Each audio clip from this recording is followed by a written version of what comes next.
Good afternoon, right? All right. My question comes around all of these people out here, and you and I all believe in this. We all know this. We all understand the universe and aligning with vibration.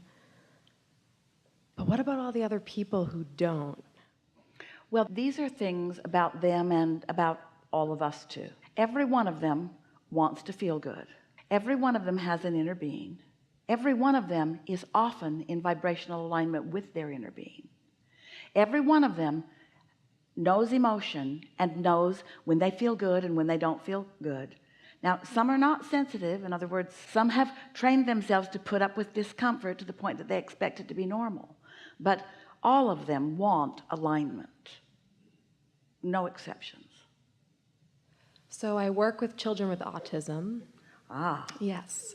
And I come from a scientific background to work with them. But I have such a strong connection with these kids, and I feel that's because I'm aligned with love. And not only are you, but they for the most part are too. They are too, right? Not their parents so much. Exactly. Because they don't like the broken leg. Yes.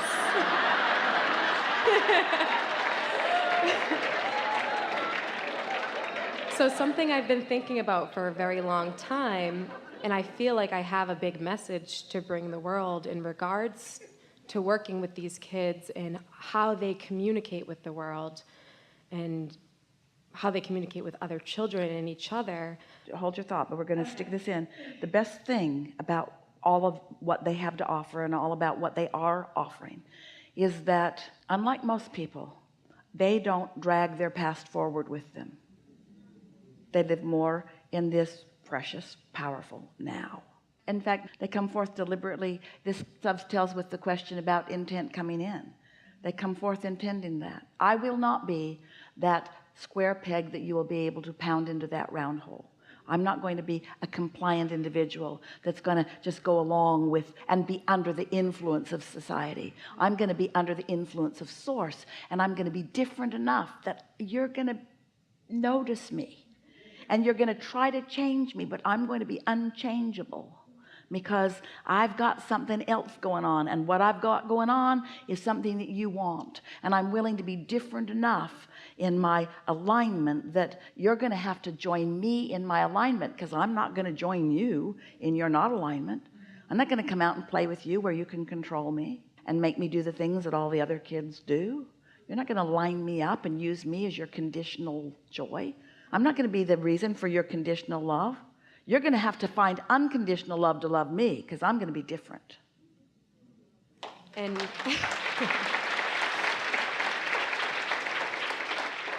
you see, I feel like I come forward into my work with them with that unconditional love. Yeah. And that's why I'm able to bring them into this connection. So that unconditional love, do you mean that you like them just as they are? Do you mean that they don't need to change in order to satisfy you? Do you mean that you're looking at them through the eyes of source and you see perfection in that which they are?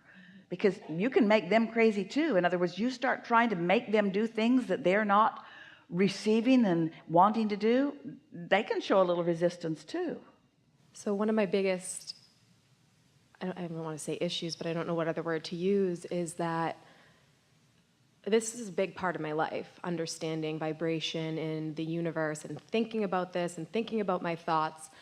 And I still have a hard time talking to other people about it. Here's the thing. Most people are approaching life from the standpoint of wanting to control physical conditions, standardize things. They want people to agree with them and think the same way. And when you find a group of people like these kids who aren't willing to do that, it sort of is off-putting to them. Here's the biggest thing that this is all about, and it's the place where the greatest satisfaction will come to you. And you're really going to like it, and it is so perfect at this point in our conversation here today. Let's say that you have joined them in a moment in time. Here you are all together. And as we just said, unlike most humans, they're not trying to drag a bunch of stuff forward.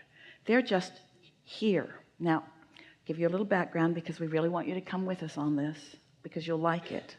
So let's say that their parents' greatest desire is that their children can be more normalized so that they can fit into society in a more comfortable way and not be shunned. That's what the parent is most asking for, because the parent is physically oriented. But the child, this different focuser, understands that there is expansion for everyone no matter where they stand. So this person who is standing in a different place than maybe no one's standing in the same place. You're all standing in such different places that even this conversation is a little silly. But let's say you have autism, and so you are different in very many definable ways. But this is still so true. You still are having life experiences, and you still are creating a vortex, and you still can allow the contents of your vortex.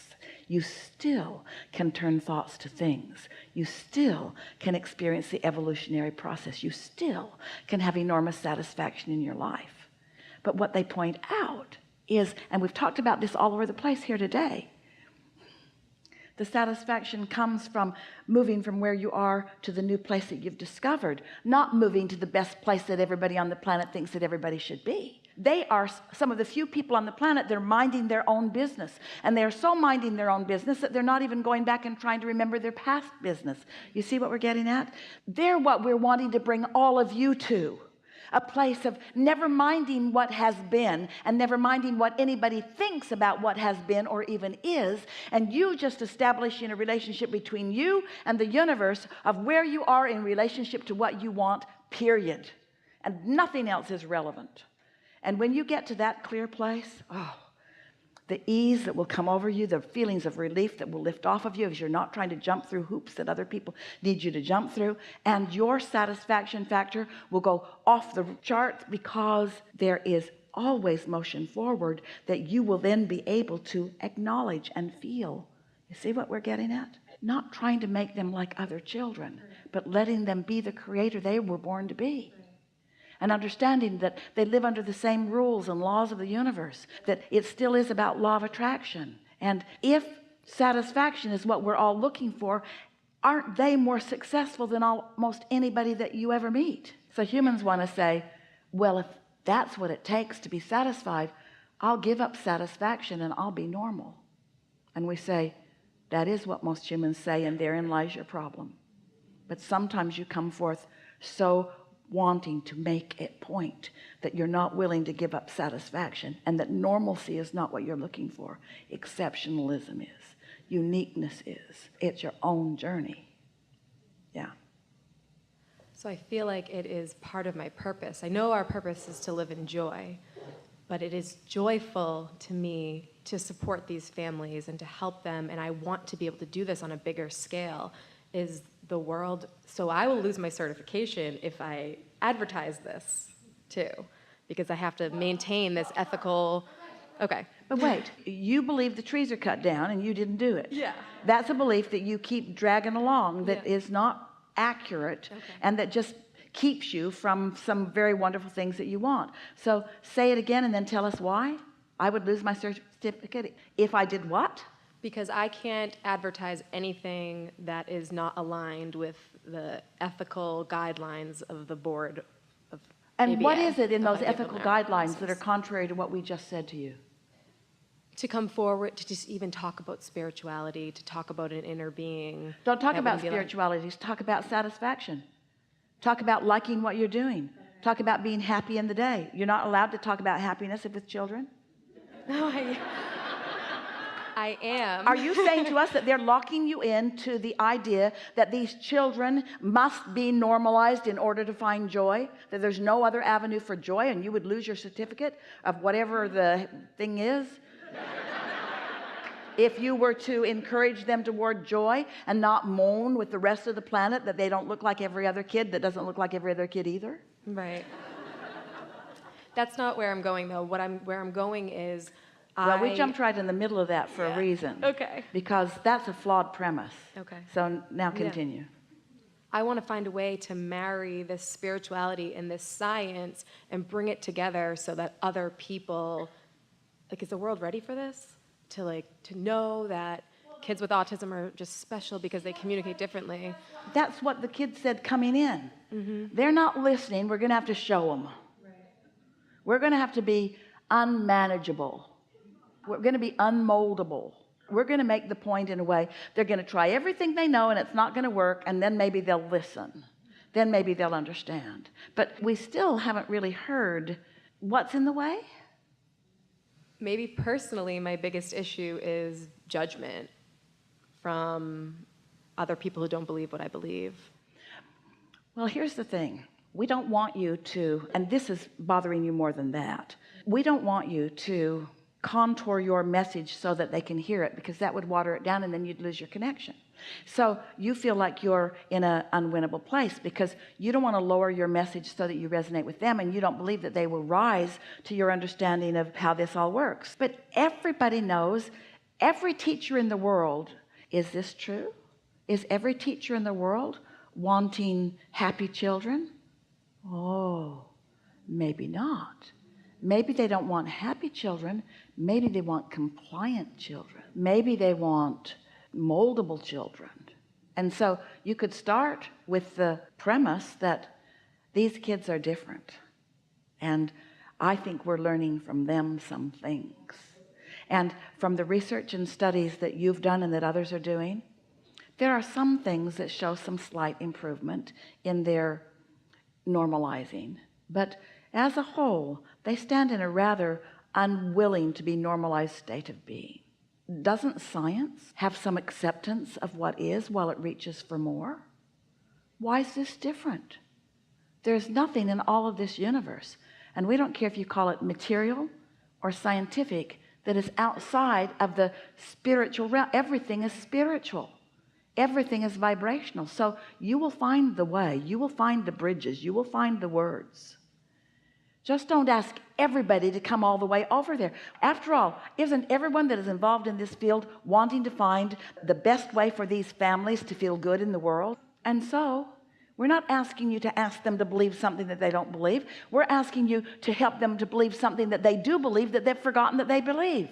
They have forgotten that life is supposed to feel good. They've forgotten that everyone has purpose in being here. They've forgotten that you create your own reality. They have forgotten that things can change. They've forgotten that you're not born to a plight that you have to live out forevermore. They've forgotten that source is connected with you. They've forgotten that you are extensions of non-physical energy. We know you remember all of these things, and you know that they've forgotten, and you're just worried about reminding them about what they've forgotten. But we don't think you need to worry about them remembering what they've forgotten, because when they remember, they were going to feel better, and they're not going to condemn you.